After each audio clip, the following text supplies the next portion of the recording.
It's live on YouTube. Hi everyone who's joining. We're just going to get everyone in and we'll get started shortly.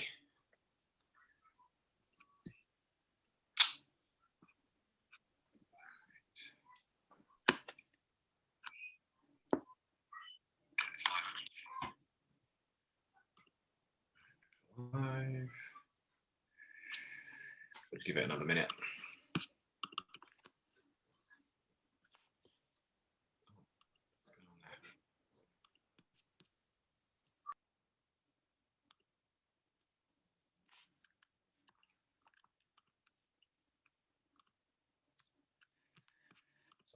Technical issues. Okay.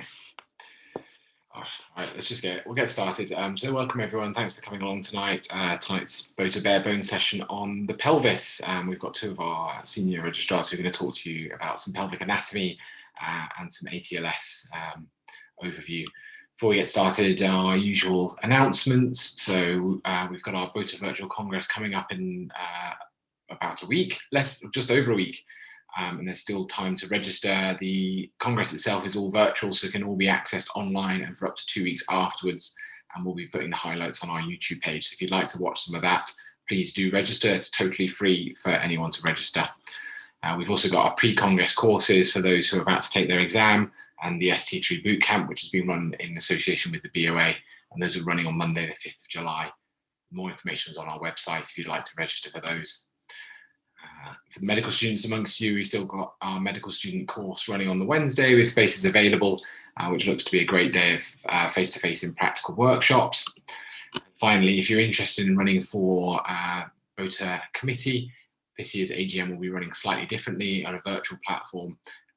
All of our information is available on our BOTA website, but if you'd like to run, please have a look at the information and email. You need a 1-minute video explaining why you'd be good for your role, and also get someone to propose you, and all applications are sent to the email address congress@bota.org.uk. So without further ado, we'll start off with Oliver, who's going to talk to you about ATLS. Thanks very much for that, George. So hello, my name's Oliver Adebayo. I'm the BOTA webmaster, ST6 registrar down in London. So let me just share my screen. 1 second.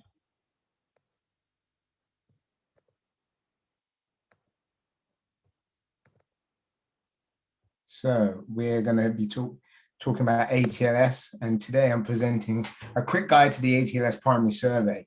So ATLS is particularly relevant with our pelvic talk and to do with major trauma. And so I'm just going to talk about what is ATLS very briefly, talk about the ABCDE approach, and then talk about the relevance of the pelvis in ATLS. So what is ATLS, Advanced Trauma Life Support? So it was developed in 1976 when a orthopedic surgeon by the name of James Snyder unfortunately had a plane crash which killed his wife and severely injured 3 of his children, and they were treated he was flying a small Cessna plane. They crashed and he was treated at a kind of country hospital in the US. And unfortunately, due to the way that they were treated, he lost one of his children, and another one has severe complications. And so that led him to develop the ATLS course, which is a systematic approach to managing trauma, where it talks about treating the greatest threat to life first, never allowing a lack of definitive diagnosis stop a treatment, and not putting a history taking over the immediate evaluation of the patient with acute injuries. So as many of you know, it's a course certification which lasts 4 years following a formal assessment. And effectively, what you learn over the course is rapid initial assessment, primary treatment, reevaluation of that treatment that you're given, stabilization of the patient, and then ongoing transfer or treatment, depending on where you are. Okay. So why is it relevant? So many of you are medical students or junior SHOs who will eventually end up doing either a surgical job or a trauma and orthopedics job. And you may well become the orthopedic SHO on call. And on many rotas, you may be doing the secondary survey as the SHO on call. Some places maybe the primary, but what often happens is you have a trauma call that goes out, and you arrive and you're first in the A&E department, and you're often asked to. The trauma comes in. The scenario is a 45-year-old male builder, fall off a ladder, 6 foot. He's got a head injury. He's talking. He's got bruising around his pelvis, but no obvious long bone injuries.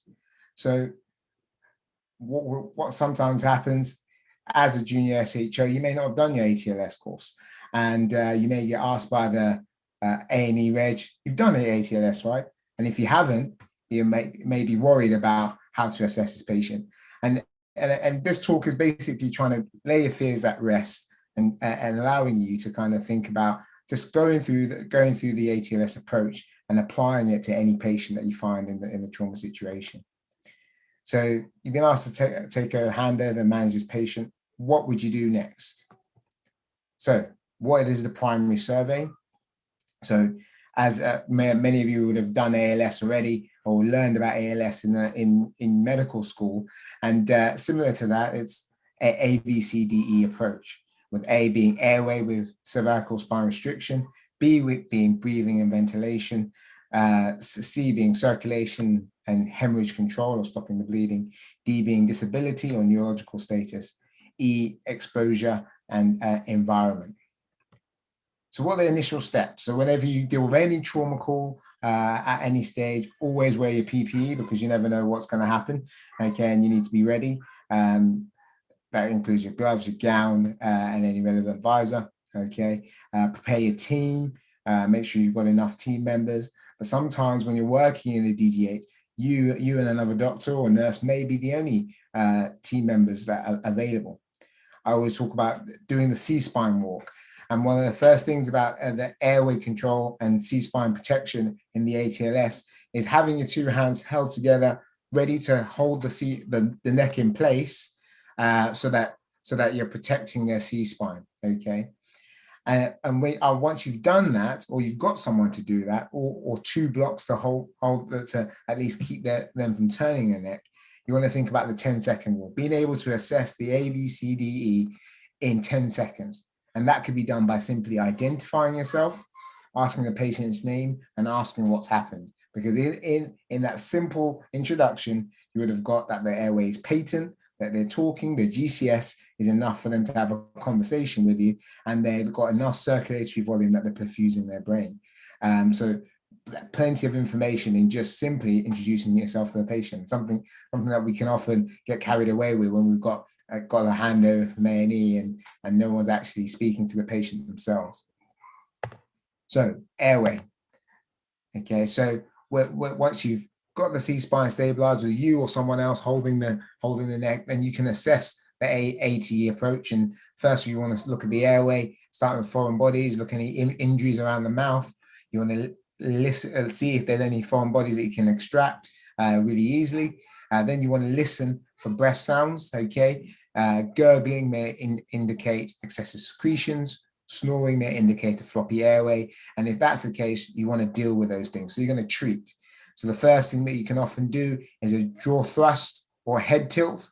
So a jaw thrust where you put your hands behind the mandible of the jaw and push forward, okay? Or a head tilt where you just tilt the chin without moving the head, extending the neck, okay? To give them that little bit of extra room in the airway, okay? You can suction if they've got excessive secretions, and you can think about an airway adjunct if you feel that the airway is floppy, so they're snoring, and things such as a ETT tube, or such as a oropharyngeal airway or nasopharyngeal airway.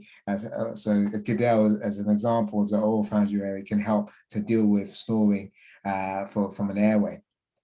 And if their GCS is less than 8, so they're not responding, then you want to think about a definitive airway, which in the case of ATLS is an endotracheal tube, a cuffed endotracheal tube. And if all fails and you can't get that endotracheal tube, then we want to think about a surgical airway, okay? And after you do anything to do with with a section of the ATLS, we always reassess. Okay, so that's always important to remember. And there's a message that is always considered one of the primary messages of the ATLS course. Okay, so next we're going to breathing. Okay, so always give oxygen. So any injured patients where we're at any stage, always remember to put your oxygen on, something that we often forget, but I'm sure you usually have a nurse that would be helpful in putting on a mask or nasal prongs. But ideally you want high flow oxygen, so that's a non-rebreathe bag, high flow oxygen until you're happy that you've got good saturations. So that's why you're going to put a pulse oximeter on. Okay, next you're going to think about when we talk about breathing, we also talk about ventilation. So we want to think about the hard structures, so the chest itself, as well as the lung, as well as the inside structures, the lung, whether it's perfusing. So in order to do that, we want to look at the chest expansion. We want to look at the trachea. We want to look at the JVP, so the jugular venous pulse, to see if that's changed, if there's an element of obstruction. For example, in a tension pneumothorax. And we also want to look at any injuries to the chest wall that may indicate an open injury to the chest. Okay, then we want to listen, auscultate, and that's very important to listen to the breath sounds and in all quadrants of the chest, front and back, to list, because this is going to help us delineate whether this patient's got a significant chest injury. Okay, and we're going to percuss. And that will also help in your diagnosis, particularly when we're thinking about things like a pneumothorax, a hemothorax, or tension pneumothorax. Okay, all right. So I put a query for the chest X-ray because actually one of the things that we need to do in the primary survey is elicit whether they've got a significant chest injury, such as a tension pneumothorax, which needs urgent decompression prior to moving forward with any investigation. And so it's important that we know the clinical findings for something like a tension pneumothorax, where you've got a deviated trachea, hemodynamic compromise, and reduced air entry on that side and increased percussion. So it's important that you know what a tension pneumothorax is, how it presents. That can be difficult, and it's important to have a high clinical suspicion, particularly if there's an open injury. Okay, so it's something to bear in mind when we're thinking about chest trauma in your primary survey. That is what you're looking for. That and a massive hemothorax where there's blood in the chest, and that would also present as cardiovascular compromise. Okay, and then what do you do if you do anything during that the breathing cycle? You reassess. So if you do detention and pneumothorax, which you can do in the second intercostal space at the front anteriorly, or what the new teaching suggests is in just anterior to the mid-axillary line of the fifth intercostal space. So then we talk about circulation and hemorrhage control. So how are we going to assess the circulation? So we think about three things particularly. So the first thing is the level of consciousness. We monitor the heart rate particularly, and we may do their blood pressure. And we think about the skin perfusion. Are they pink and well perfused, or are they gray and ashy? And those are the things that we're going to do clinically, okay? Not just your bog standard cardiovascular examination, but we're also going to look specifically at these areas for hemorrhage. So we're thinking about the chest, so as we talked about, massive hemothorax, looking at the abdomen to see if there's any tenderness or peritonism, looking at the pelvis, see if there's any obvious pelvic injury, the retroperitoneum, and the long bones. Okay, so there's 5 areas to look for areas of hemorrhage. And then this is where we're thinking about some imaging if we are concerned. So once we've assessed them, we can think about ordering a chest X-ray to look for massive pneumothorax, a pelvic X-ray to look for some fractures, or what is often most useful at the bedside in A&E is a fast scan. And if you have someone in your A&E department that can do a fast scan, is the quickest way to get some answers about the circulatory system, particularly looking at the areas that we're talking about: chest, abdomen, pelvis, looking at the pericardial sac as well, particularly if there's penetrative trauma. And then we want to think about treating the circulatory system. Firstly, stopping the bleeding from any wounds that we see. okay? Pelvic binder is key if we think that there is a pelvic fracture or there's a suspicion of pelvic fracture. In the gentleman that we've seen, we know there's been a fall from height, and so that is a possibility, okay? We want to get in 2 wide bore cannulas and an initial bolus of 1 liter isotonic crystalloid solution. And this is slightly different. And then the new ATLS guidelines, slightly different to previous teaching, where we don't want to give plenty of fluid. We only want to give a 1 liter bolus and see how they respond. We reassess, but actually, ultimately, to deal with any bleeding that we have, what we want to do is to give blood or blood products, okay? So we will cross-match for blood, and we want to give tranexamic acid. So the CRASH 2 study, which was to do with tranexamic acid and its administration, shows that 1 gram of tranexamic acid given within 3 hours is shown to improve the outcomes for patients who are bleeding. However, post 3 hours, it increases the likelihood of thrombotic events. And so that's something that we need to consider as well. And if the bleeding is not resolved, if they continue to be hemodynamically unstable, we want to think about stabilizing any particular fractures. That could include pelvic long bone fractures. We want to think about embolizing, particularly if we are thinking about a pelvic bleed or intracerebral bleed or laparotomy. Okay. So just to touch on shock, and I'm sure that all you guys are fresh from the knowledge of your medical school and the classes of shock. And just to remember that this is by far the biggest killer in trauma. And so it's important to remember your parameters when you're thinking about how you're managing your hemorrhage control and your circulatory system during your ATLS, okay? And one of the things is that if we do think that they have massive class 4 shock, and they are hemodynamically stable, we want to transfusion. And a massive transfusion protocol is available at every hospital, something that you need to think about and need to mention to your, not only to your team members, but to when you are taking the ATLS, something to consider when you're doing the course, okay? And as always, you always reassess.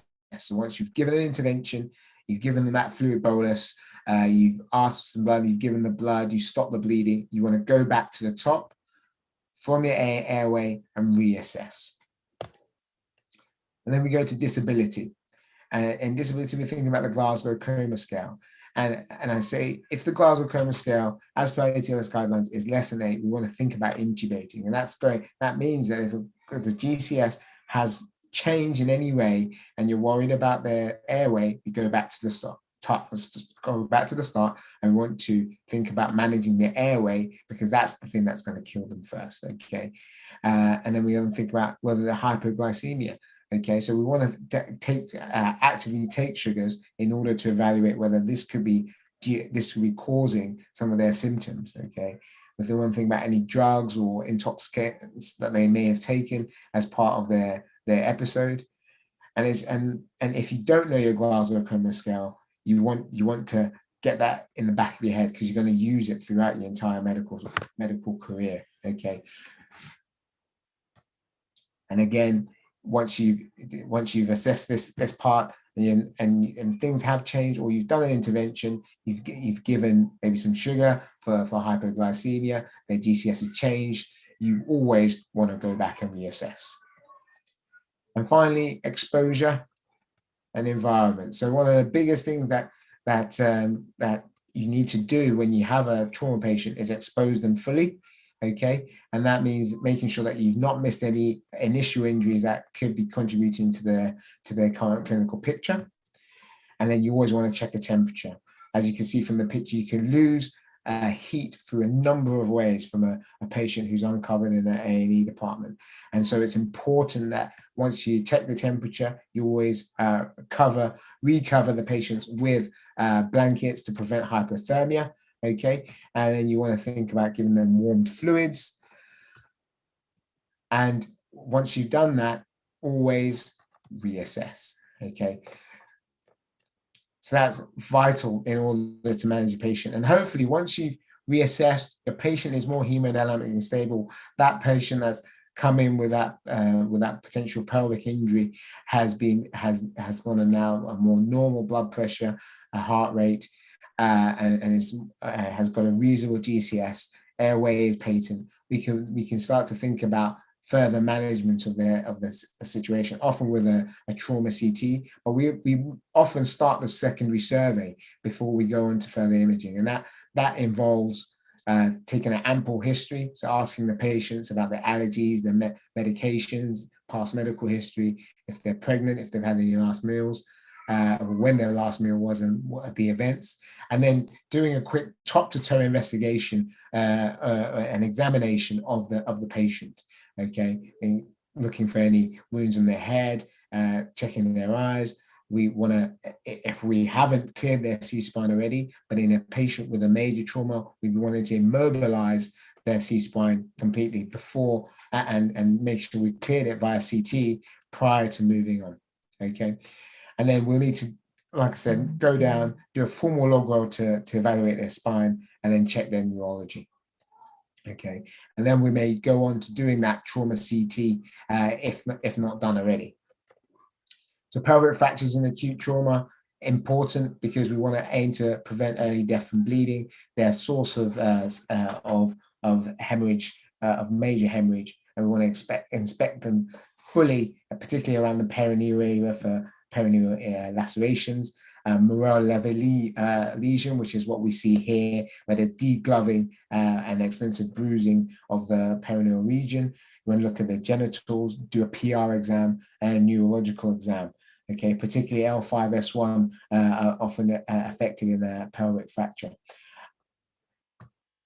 And finally, we want to put them in a pelvic binder. And it's important to note the pelvic binder position. It's always over the greater trochanters with whatever binder you have. And that includes whether you've got a proper binder or even some sheets, which you could roll up, internally rotate the femurs, roll around the pelvis and tie securely. And that is enough to help them prevent major blood loss. And I'm just going to touch very briefly on the classification of pelvic fractures. Important to note because anterior posterior compression fractures, okay, as you can see, 2 and 3, whereby they've had landed directly on the front or back of the pelvis and they've been crushed, are unstable fractures. And as well as the lateral compression fractures where they line on the side, they're unstable fractures which can lead to the biggest blood loss. And so it's important that they're in binders if we have a suspicion of that, or there's any imaging that supports that. And until we're happy that they're stable, that binder is not coming off, okay? And the reason why that we get blood loss from the pelvis in that way is because the venous plexus bleeding that we get from a fracture in the associated area. And so often this is why these patients often go for embolization. And so just remember that if you want to look at pelvic fractures and how to manage them, there's a BOTA guidelines. I won't go through it too much, but it's important to note, particularly with how we remove pelvic binders. Please do go and have a look on the BOA website for that. And so in summary, rapid initial assessment of trauma is vital for saving lives. That we need to deal with the thing that kills them first, and more often than not, it's not the orthopedic injury, and hence why we wanted to touch on this topic today, making sure that you do the ABCDE approach in the primary survey to identify the life-threatening injuries. The pelvic binder is important for stopping bleeding in the pelvis, but there are also a whole lot of other ways for their areas for there to be bleeding, and it's important to be aware of that. And don't be scared of being the first one to the call. Deal with the patient and save a life. Okay, we haven't covered a lot of things, but that will come, and you will continue to develop and there's always the ATLS course for you to go on once you kind of get a bit more senior. Thank you very much. All right.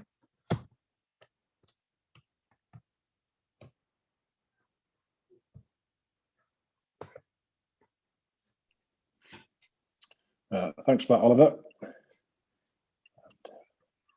Thank you.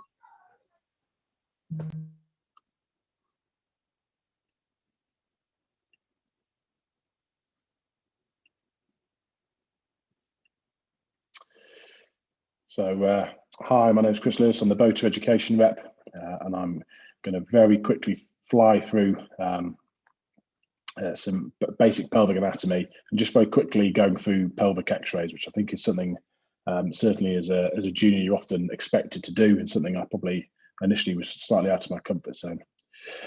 So what is the bony pelvis? So it's formed by the sacrum, coccyx, and then a pair of hip bones. Okay, and these hip bones consist of essentially three separate bones. So this is looking at the right hemipelvis here. Okay, and this is looking from the lateral side, so from the right side. So here we can see the acetabulum where the femoral head goes in, and these are the three bones here. So we've got the ilium, anteriorly there we've got the pubis, and then posteriorly we've got the ischium. And as we know, in immature skeletons and children, those three bones haven't fused yet. And here we can see what's called the triradiate cartilage, which essentially is where these three bones are joining. And as they hit puberty, this fuses. And these bones are joined by three joints. So at the back here, with these yellow dotted lines, you've got your sacroiliac joints, and at the front, we've got the symphysis pubis. And obviously, they provide the articulation for the femoral heads. So some quick bony landmarks. Most of them, I think you'll remember. Obviously, we've just done the sacroiliac joint. Up here, we've got the ilium. Some important ones here. We've got the anterior superior iliac spine and the anterior inferior iliac spine, and we'll come on to that briefly as there's some important muscle attachments there. Here, we've got the ischial spine at the back there. Down here, we've got the ischial tuberosity, and we've got the superior and inferior pubic ramus with our symphysis pubis in the center there. Here we've got the acetabular roof with the femoral head coming down onto the femoral neck and our greater and lesser trochanters. So probably two ligaments you need to know about. I think this one here, the sacrospinous ligament. So this goes from the sacrum and the top end of the coccyx over to the ischial spine. It's important because it prevents rotation of the ischium away from the sacrum, so it provides some rotational stability to the pelvis. It also is the border between the greater and lesser sciatic foramen. And the other one is the sacrotuberous ligament. Okay, so this comes from the sacrum and the coccyx down onto the ischial tuberosity. Okay, and this provides a little bit of vertical support, and it forms the medial border of both the greater and the lesser sciatic foramen. And remember, even within that greater sciatic foramen, you've got the piriformis, which divides that into above, which obviously has the superior gluteal neovascular bundle, and below it, you have the inferior neovascular bundle and the sciatic nerve. So now coming on to some lines. Okay, so if we go back here, the first one we're going to look at is Shenton's lines. Okay, so this is this should be a smooth curved line, so that if you draw underneath the superior pubic ramus, come round onto the inferior border of the femoral neck, which we can see nicely on here, this should be a lovely curved line. And this is a very easy one to look at. And if it's disrupted, there's two common pathology, either an intracapsular neck of femur fracture here, or commonly DDH, development dysplasia of the hip, where the hip is either subluxed or dislocated. So here, if we take that line, we've got a nice smooth curved line till we get here, and there's a clear step there. Okay, you can see coming across here, we've got an intracapsular fracture. And then this one has got a left-sided dislocated hip in a child. So again, if we come up here, inferior neck, nice smooth line onto that superior pubic ramus. Whereas if we follow around here, there's clearly a big step there. So now coming on to some of the other lines. So skeletally mature patient now. So 1 and 2. So number 1 is your anterior acetabular wall, and number 2 is your posterior acetabular wall. Okay. 3, we've got our acetabular roof. And then 4 and 5 are probably the two of the most important lines. So number 4 is your iliopectineal line. Okay. So we follow this all the way around onto the superior pubic ramus. And this is really showing us the anterior pelvic column. Okay. Whereas 5, this is your ilio-ischial line, also known as Kohler's line. Okay. And you start in the obturator foramen, and then you come up and you end up on the on the spine there. Okay, and this is looking more at the posterior acetabular column, and when we come on to judo views in a minute, you will see why. So just using those lines very quickly, we can see on this side our iliopectineal line looks nice and smooth all the way around here, whereas clearly if you follow this around, start on the superior puberamus, you can see there's a step there. Okay, and we know here there's an anterior column fracture. And again, here we can see our iliopectineal line has been disrupted, but also we can see our acetabular roof has been disrupted. So coming on to judo views, now clearly these are becoming a little bit less important as we use CT far more commonly, but you do still get them. So there's two views. So this is the obturator oblique, easy to remember because you can see the obturator very nicely. And on this side, we've got the iliac oblique, okay? And for those that don't know how this is done, you had to essentially roll the patient by 45 degrees. So this is with the injured hip up, and that will give you this view, and then you roll them the other way and you get the obturator view, okay?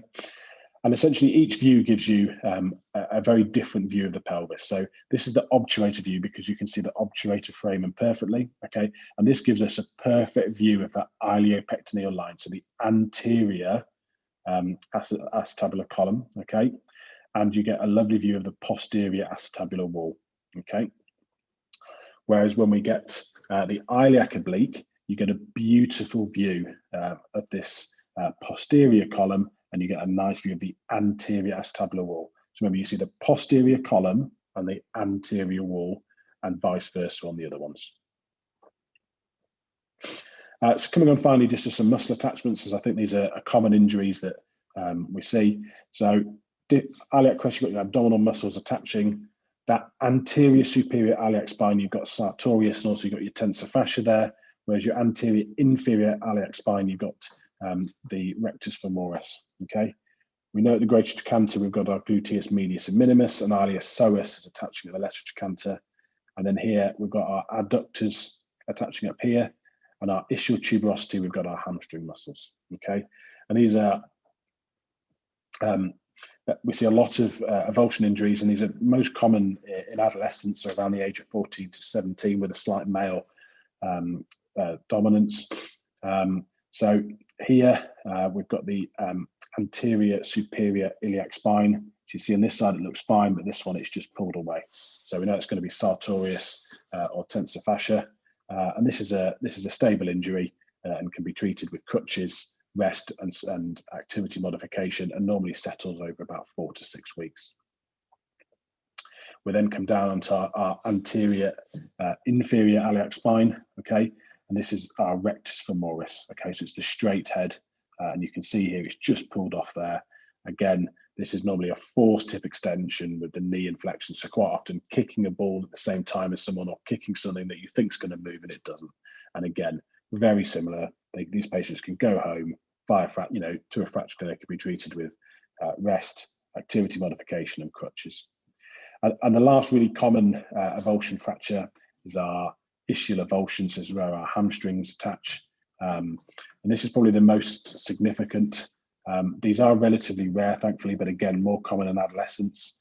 And these can be treated conservatively, but can also need surgical intervention.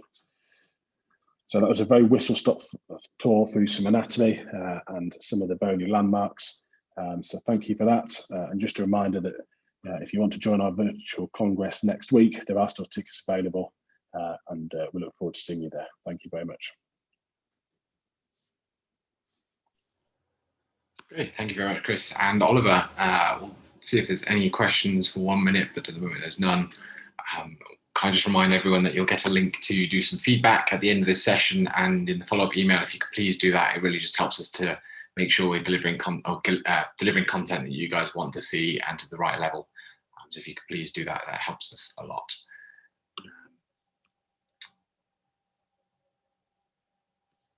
Comment from Harry just saying, thank you, there's some new lines on there. Glad we could help, Harry.